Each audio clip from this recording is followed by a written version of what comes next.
Já pensou estar caminhando pelos Alpes e encontrar um corpo em perfeito estado de conservação de um homem que já viveu há mais de 5.000 anos? Pois é, foi isso que aconteceu com o alemão Helmut. E essa história fica ainda mais interessante quando todas as pessoas envolvidas nesse achado começaram a ter finais um tanto quanto intrigantes.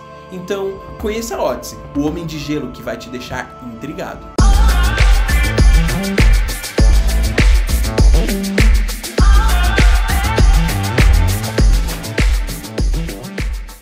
Salve galera! Aqui quem fala é o Kelvison e é melhor você ativar a sua mente porque o vídeo já tá começando.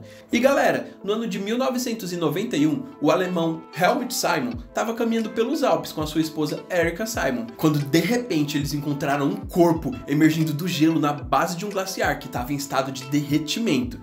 Bom, o corpo estava tão bem conservado que no primeiro momento eles acharam que se tratasse de um alpinista moderno ou pelo menos um soldado da Primeira Guerra. E foi aí que eles resolveram chamar as autoridades, que levaram 3 dias para resgatar o corpo do local. E é aí que a história começa a tomar um rumo um tanto quanto inusitado, porque assim que os policiais e regatistas removeram o corpo de lá, eles perceberam que não era um alpinista moderno, mas que eles tinham acabado de fazer um achado arqueológico muito importante. E foi assim que nós conhecemos Otzi, o homem mumificado mais antigo já encontrado na Europa. Ele viveu entre 3.400 e 3.100 anos de Cristo, ou seja, há mais de 5.000 anos. Ele tinha 1,60 m de altura, pesava 50 kg e quando bateu as botas tinha 45 anos de idade. E gente, esse corpo estava tão bem conservado que através da análise dos dentes e da roupa dele, os cientistas conseguiram descobrir não só aonde ele morava durante a idade adulta, mas pasmem, até mesmo onde ele cresceu. No ano de 2009, eles resolveram fazer uma tomografia computadorizada no estômago dele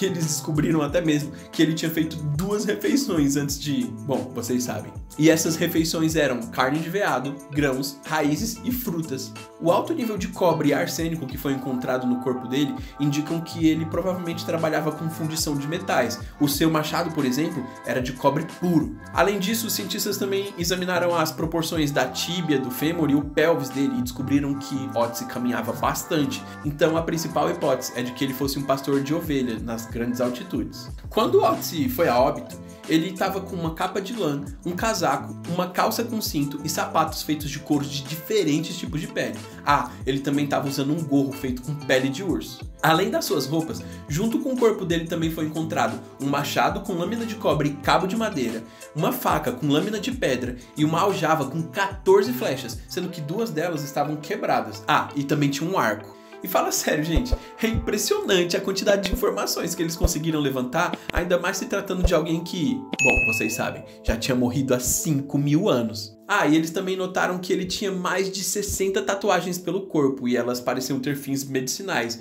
indicando uma espécie primitiva de acupuntura. Inicialmente, os pesquisadores acharam que o que tinha levado Otzi à fatalidade fosse a exposição a uma tempestade de inverno, por exemplo. Outras pessoas mais extremistas chegaram a falar que ele poderia ter sido sacrificado em um ritual, mas a verdade é que depois que fizeram uma tomografia computadorizada, eles descobriram que na verdade ele tinha um ferimento de flecha no ombro esquerdo e eles também encontraram uma mancha de sangue correspondente no casaco de Otzi, e foi aí que eles deduziram que na verdade o motivo da morte foi a perda de sangue pela ferida. E gente, tudo bem, a gente já levantou bastante informação sobre Otzi, mas a história ainda não acabou e é justamente agora que ela vai começar a ficar mais interessante. Isso porque algumas pessoas acreditam que Otzi tem uma maldição. Afinal, Helmut, que foi a pessoa que encontrou o corpo, lutou na justiça por 17 anos para receber uma indenização pelo achado dele. E, bom, depois de 17 anos, ele ganhou a disputa na justiça. A questão é que ele tinha batido as botas 4 anos antes de ganhar e nunca pôde desfrutar dos 150 mil euros que ele receberia. E o mais intrigante foi a forma como Helmut morreu, porque na verdade ele decidiu ir caminhar lá pelos Alpes de novo, na região onde ele tinha encontrado Otzi. Isso 13 anos depois de já ter encontrado Otzi. E, bom, ele estava caminhando por lá quando de repente se formou uma grande tempestade e ele foi pego de surpresa, ficando soterrado na neve. Quando as pessoas encontraram o corpo dele, ele estava na mesma posição que o corpo de Otzi quando havia sido encontrado. E daí em diante as pessoas começaram a observar uma série de coisas bem curiosas. Por exemplo, o homem que encontrou e resgatou o corpo de Helmut teve um ataque cardíaco no próprio funeral de Helmut e também foi a óbito. Além disso, lá em 1992, o médico forense que tinha colocado os ossos de Otzi num saco usando as próprias mãos sofreu um acidente fatal de carro enquanto ia para uma conferência justamente falar sobre o Homem de Gelo. Na sequência disso, a pessoa que tinha levado esse médico até onde os ossos tinham sido encontrados foi surpreendido por uma avalanche e também não saiu com vida. E houveram ainda as outras vítimas, como o primeiro arqueólogo a trabalhar com o corpo de Otis, o homem que filmou a descoberta e até o cientista que descobriu os vestígios de sangue humano no Homem de Gelo, inclusive falecendo de uma doença no próprio sangue. O fato, gente, é que isso sendo verdade ou não, Otis foi uma descoberta muito importante, que nos ajudou a entender quais eram as condições de vida há mais de 5.000 anos atrás. E se você gostou desse vídeo, clica no like agora mesmo, e também clica nesse vídeo aqui, ou se você não gostou desse, clica nesse, que também é bem legal, você vai gostar, eu te prometo.